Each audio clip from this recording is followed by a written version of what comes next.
Hi you guys, so today I want to do a video specifically for one of my Patreon subscribers.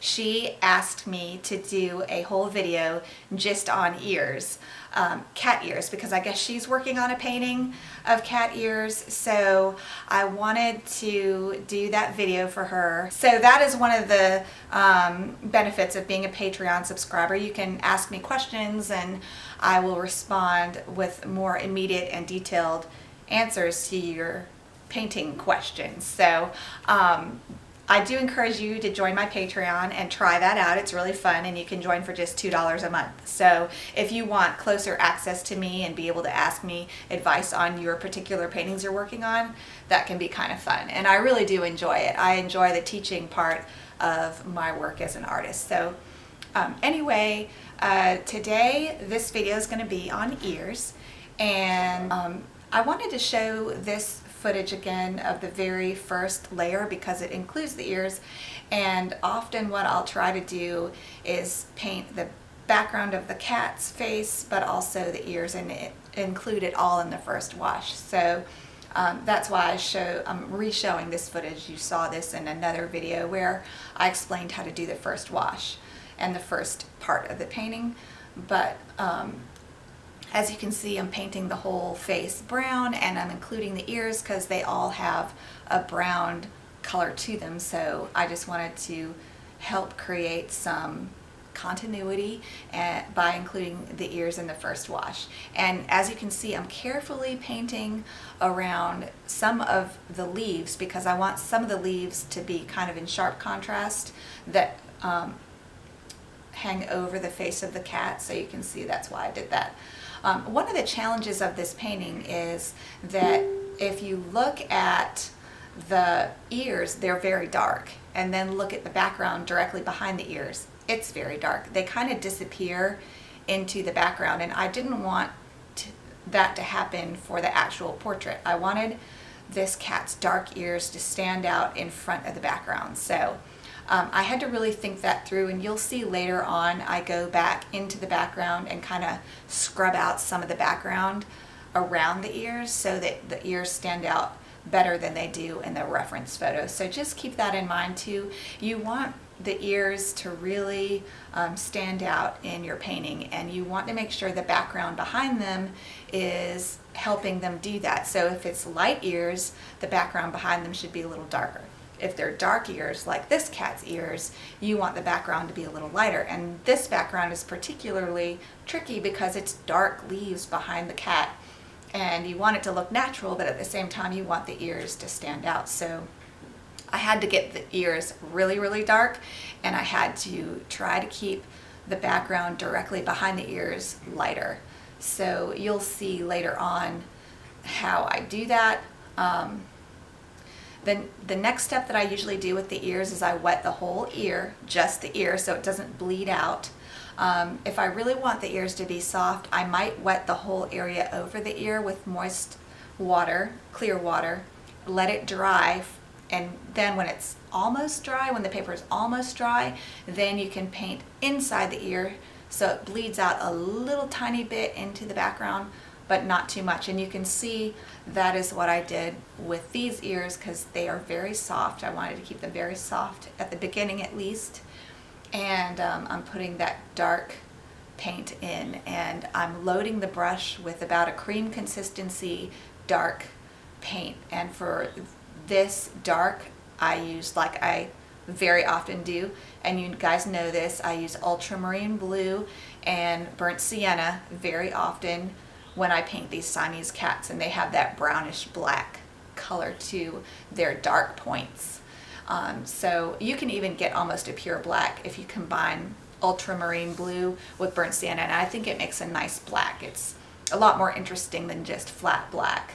So as you can see, I'm tying that dark color down into the cat so the ears aren't this unattached, they aren't unattached from the cat. You want to make sure they look like they're attached to the cat. So any chance you have of attaching the dark of the ear to the dark of the face of the cat, that is a good thing. And sometimes in a few little areas of the ears, you even want to merge it into the background a little, like with a soft edge or a similar color if you can. Sometimes it's not possible, but that does make the ears look more alive, more vibrant, like they have a little bit more movement, because ears do move a lot.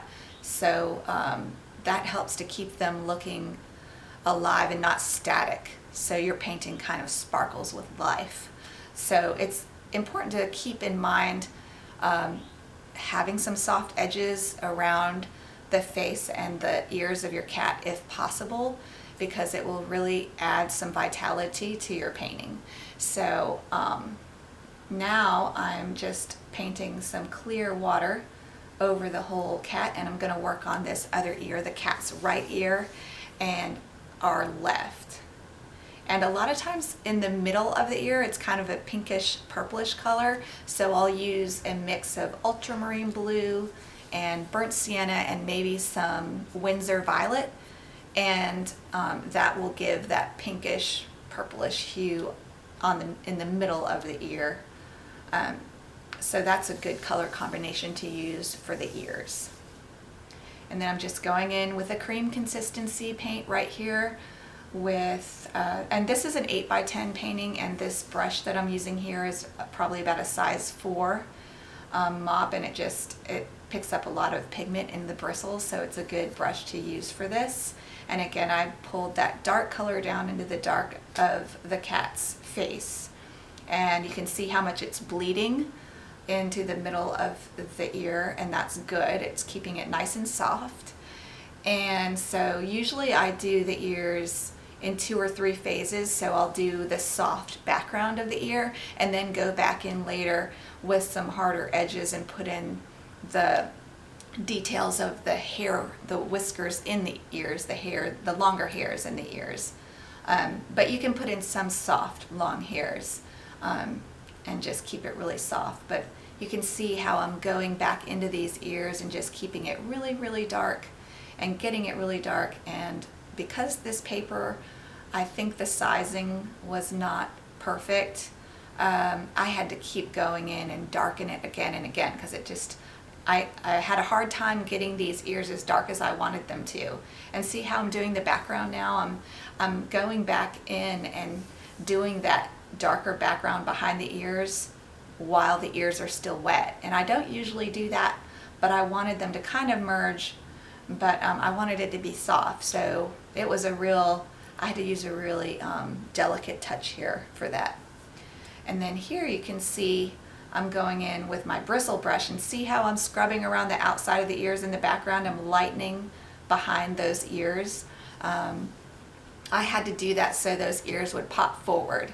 And I tried to keep it, the colors behind the ears a little bit cooler even, so that they receded more into the background. So you can use your blues in the background to push the background back. And sometimes what you can do, even when the painting is completely done, is you can go back in the background and do a very light, like milk consistency, or even lighter, like tea consistency paint in your brush, and do like a whole wash of blue. And it doesn't matter what color blue, really. Cobalt would be good, or ultramarine, and just do a light wash over the whole background to push it back just a skosh more, and that can really help pop your subject forward. And so that's kind of what I did with the background right behind the ears. I cooled it off and I kept it, but I also kept it a medium to lighter tone right behind the ears. And I tried to keep it looking natural so it didn't look like a weird halo effect. You don't want that either. That would look weird. So you can see, if you study how I did the leaves behind the ears, I would go into the background behind the leaves around the ears and just get that lighter. And then the other leaves were still pretty dark. So that's kind of was my thinking for that. And see, I'm having to go in again in this second layer and put in more darks and even more darks. See, by now I should have had all this done, but because the sizing in my paper was off for whatever reason, and sometimes that happens, you'll get a bad piece of paper, I had to keep going in and darken and darken and darken, because it's so important for a painting of of any subject, if you're doing a portrait, to have those tones right, and you want your darks really dark.